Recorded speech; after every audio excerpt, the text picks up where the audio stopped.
New legislation introduced in Lansing this week looks to curb dangerous dog behavior before the possibility of an attack. But there are some exceptions to the rule if it were to pass. News 8's David Horak details what they are and why the lawmaker behind the bill decided to reintroduce it.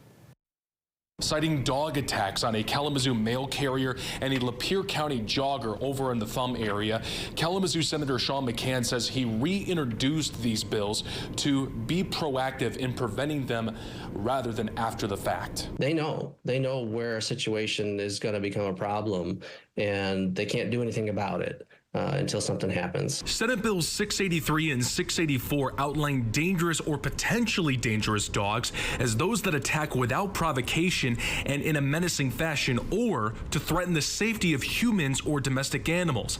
If they're defined as such by a local judge or court order, the legislation would have owners comply with requirements, which can include proper fencing and enclosures, sterilization, or even euthanization, among others.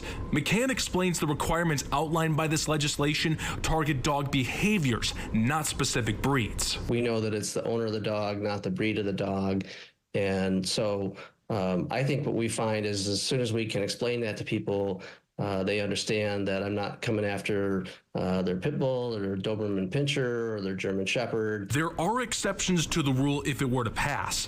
It would not apply to hunting and livestock guard dogs acting as expected, as well as dogs that attack trespassers, people who are in the act of committing a crime, people tormenting them, or other animals who attack the dog first. Dogs doing what they're supposed to do and what we want them to do, whether it's on the farm or hunting or protecting your home or protecting your children.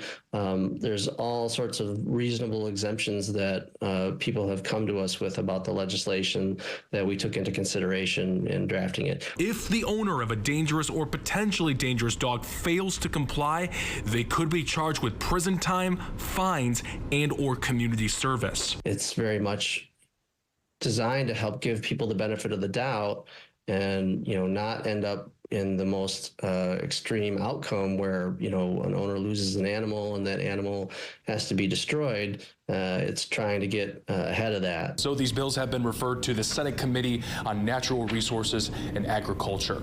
We're in Kalamazoo. David Horak, News 8.